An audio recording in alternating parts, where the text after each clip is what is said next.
capacity building for the ECI sector, early child intervention sector, is pretty key, and is also going to bring us to the fifth learning that have come out of the trial sites. So would you mind telling us a little bit about that? Yeah, sure. So the ILC tier as a whole, just to start at a higher level again, as we did with quality and safeguards, obviously that's another area that the NDIA is looking at. So we've been involved in quite a lot of consultations in the lead up to that closing date, as well as putting in a submission on behalf of ECIA National about what we think ILC should look like under an NDIS. It was initially referred to as Tier 2, and it's changed the name to ILC, and it's been underdeveloped in the trial so far.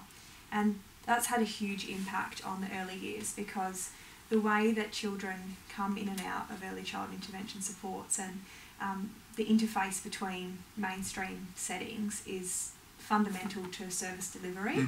So to be able to, I guess, segregate those two is a challenge and is actually quite concerning, because it potentially has, I guess, opens a risk to go back to segregated services where you've got, you know, children over here getting targeted individualised supports and children that aren't, as opposed to it being all children in mainstream settings and some being more supported than others. Yeah.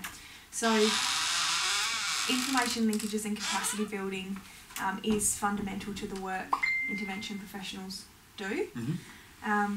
And yeah, I guess moving forward, we're working with the scheme quite closely about how we can capture that work that doesn't necessarily attribute to individualised funding, but is the work around the edges of early child intervention that is that contributes to, you know, successful outcomes for children.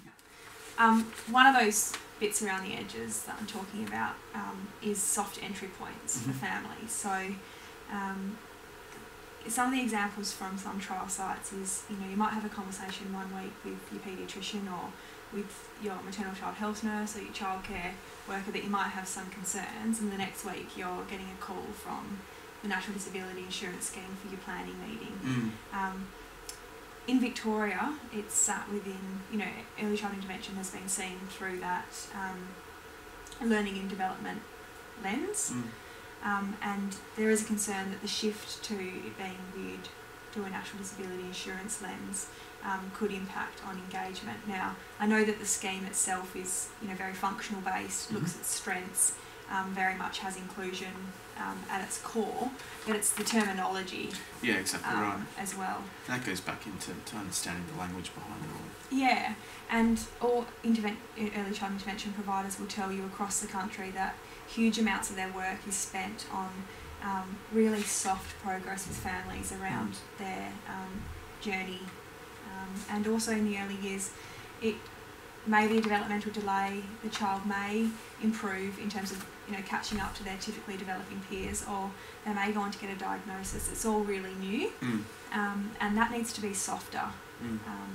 It can't be the way it's been in trial, and that's been a big learning, and it's really positive to see the NDIA really responsive to that and understand, because it has impacted on A, engagement of families, but B, large amounts of children coming to the scheme that maybe before didn't have, because of those softer entry points that either referred children off to community health or you know, a mainstream setting that was enough for them, or some capacity building for family, or a small intensive amount of support, rather than just having all of them come in with plans.